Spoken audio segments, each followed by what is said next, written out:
Wow. That's all I can really say. First of all, I would like to recognize these three women. It takes a lot of courage to stand up here in front of all of you beautiful people. So I'd like to give them another round of applause before I get started here, because what a great job.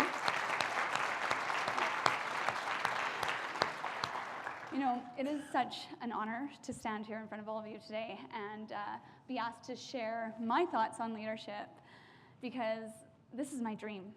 I truly feel like I'm in dreams awake. And how I've learned through the years is by hearing stories from other people. So tonight, what I would like to do is share some of my experiences and stories from my past. And the places that I learned leadership skills are not where you would traditionally think they would come from. In 2006, my lovely husband, Scott, who's here tonight to support me, which is awesome, we bought our first house, and is in Fort Saskatchewan, Alberta. And if you haven't heard of that before, well, neither has anyone else, so no big deal. There's about 20,000 people there. It's 15 minutes out of Edmonton. During that time, I decided that I would like to do some volunteer work. And I chose to volunteer at a place called the Lorena Women's Shelter. Now, this place is very unique. It is run by a group of Franciscan nuns. So Franciscan nuns, they have dedicated their life to service, to serving others, and to helping the most needy people in the world gain strength. I had the absolute honor and privilege to be asked to be the first volunteer to work directly with the women and children. This was rare because it was an exceptionally dangerous shelter. This is where all the really, really rough cases were sent. I'll give you a for instance. We had one woman that was very severely abused. When she came in, there was no skin left. It was just bruises. It was awful. When the police escorted her back to her home, they were greeted at the door by her pet dog being nailed to the door and said, "This is you if I find you." That's how horrible it was. So, and that wasn't the only case like that. So to be able to be there and help these women was such an honor, and I took it very, very seriously. What I learned from these nuns forever changed me, And this is where I started to see how important it is to stand up and become a leader, even if you're scared, to just do it anyway. These women, a lot of them gave up their lives completely to be of service to these battered and abused women and children. So they served them every step of the way. They gave these women strength back by serving them, by nurturing them, by showing them that they were worth something. It was the first time in most of these women's lives and these children's lives where they actually felt like they were worth something. You know, these nuns fed them, clothed them, taught them how to find employment. They taught them how to find housing. They gave them the strength to stand on their own 2 feet. So the first lesson I learned from them is always live in the spirit of service. Always live in the spirit of service. The second thing I learned from them forever altered my reality, my perception of the world. I was sitting in a meeting with them one day in this group of lovely nuns, and I said to them, "Why do you not talk to these women about God? You know, why don't you talk to them about God? It doesn't make any sense to me. You're nuns. These women, they didn't even wear their habits. The abused women and children had no idea that these women, these nuns, were religious." And I said, "What the heck's going on here? Obviously, if we help them get a connection with God, you know, they'll know they have this divine, the universe backing them up. That'll give them strength. That'll make them know that they're worth something, that they're people, you know, that they deserve more." And one of the nuns said to me, she said, "Yes, that's the answer. Absolutely. That's where we want these women to be. But they're not ready for that. All they're trying to do right now is survive. You know, if we throw God in their face, they won't be able to handle that. They'll say, God? Well, God hasn't been around much for me. You know, God hasn't stood up for me. They can't handle it yet. So they said, you know what we do? We meet them where they're at. We meet them where they're at. We go, we take their hand, we walk them over there as far as we possibly can before we have to let go. The most powerful part about that is they had 21 days to accomplish this. 21 days. And they have one of the highest success rates in all of Canada. You know, in your business, meet people where they're at. You know, we hear the excuses, we don't like them, right? We're like, oh, they're making all these excuses, and we know they're just excuses. And the thing is to them, it's completely legitimate. Put yourself back there, because at one point in time in your life, you felt the way they felt. You know, you were there. And it's easy to forget that. It really is. When you've come so far, it's really easy to forget that you were once in this position of fear and anxiety, nervousness, you know. And so if you go there with them and really dig deep and listen to what they have to say, your relationships flourish. Your team flourishes because you're meeting them where they're at. Now you can take their hand and walk them over to your point of view because you've heard theirs. In 2007, we had to say goodbye to these beautiful nuns, and that was heartbreaking because we moved to Kelowna, BC. We knew it was the best decision for us. We were ready to start a family. I'm originally from Kelowna and wanted to be closer to home. Kelowna is like the Silicon Valley of Canada, and the best part about it is there isn't a single igloo in sight. It's amazing.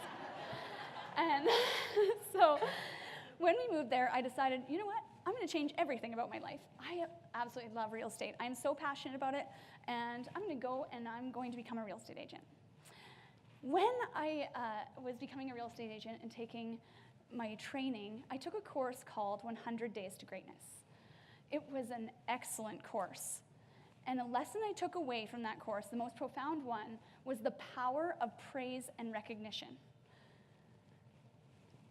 One of the ways that he taught us how to show praise and recognition was writing personal handwritten notes.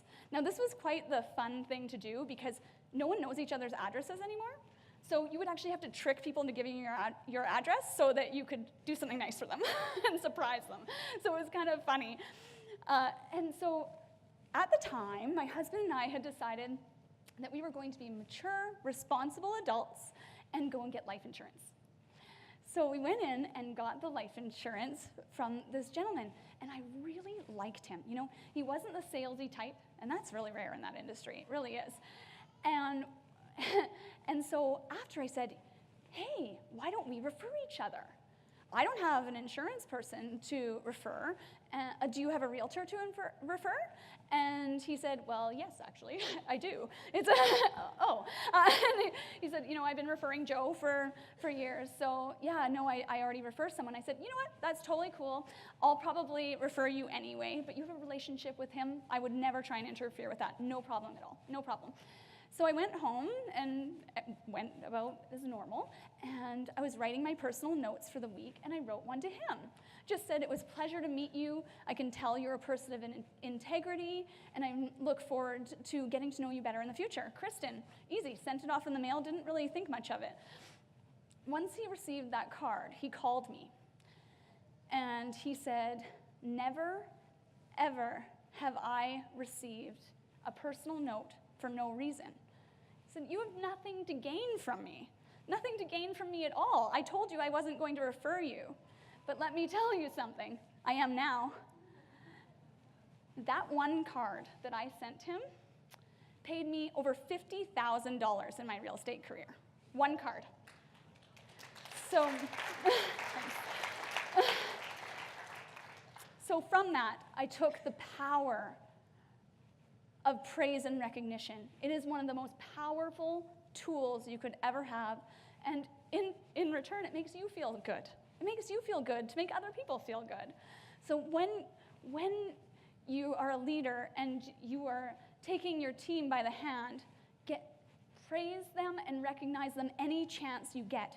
It obviously has to be sincere and deserving, but when it is deserving, give it to them. They need it. People need to be recognized. Everyone does. Everyone wants to feel appreciated. So to me, that's really important. The fourth lesson I learned was more recently. I was working as a financial services manager at Mercedes-Benz, and I really liked the job, but it wasn't me. Fair enough. It's not for everybody, and so we had a little bit of conflict in how my job would work, because I just didn't want to do certain things that they wanted me to do, and it was kind of this battle back and forth. So this one time, I was working with this lady, and I was just helping her along. She was older, so I really walked her through everything and spent a lot of time with her.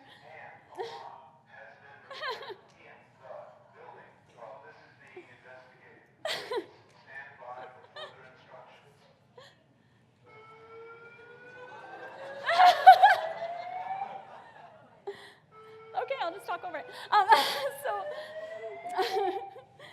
So this woman, because I spent so much extra time with her, she turned out to be...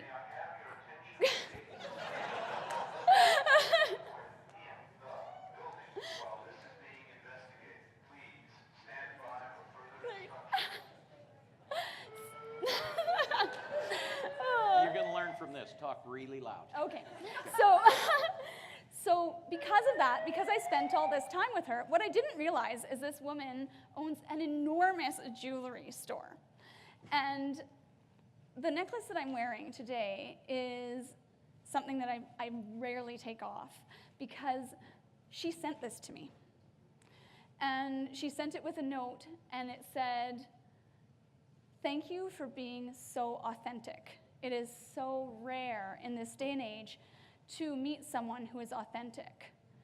And I hadn't really thought about being authentic before that moment, but ever since then, I have been intentionally authentic. And I honestly think that was a pivotal moment in my life. I ended up leaving that business shortly after, just because I wasn't able to be my authentic self there. But here you can be. Here you can choose to be authentic. Now, being authentic isn't necessarily easy. It's not. But Okay, just in case any of you fear what's going on, there's a sprinkler head that's broken. Now that's what I just got the report. It's a sprinkler head that's jacked up. There's no report of anything frightening. That's why they haven't asked us to leave or anything. But they have to follow protocol because there's a sprinkler head giving them a sensor reading. So you can wait till the sound stops. You can talk loud. This is going to be a learning experience for you. I'm not sure everyone could have handled it, but you did good. Oh, thanks. Go ahead.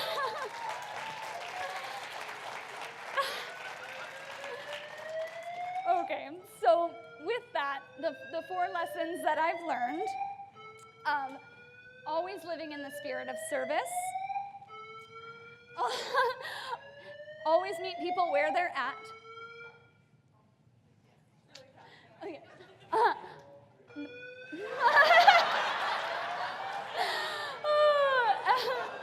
Give praise and recognition freely. Be authentic. And with those 4 lessons, it all comes down to one thing, and that is trust.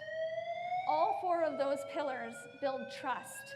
And that's what this is all about. This is all about trusting relationships. People on your team may have come into this business for the business opportunity, but they're staying because of the relationships. So that is how I feel leadership ties into the industry that we're in. Thank you.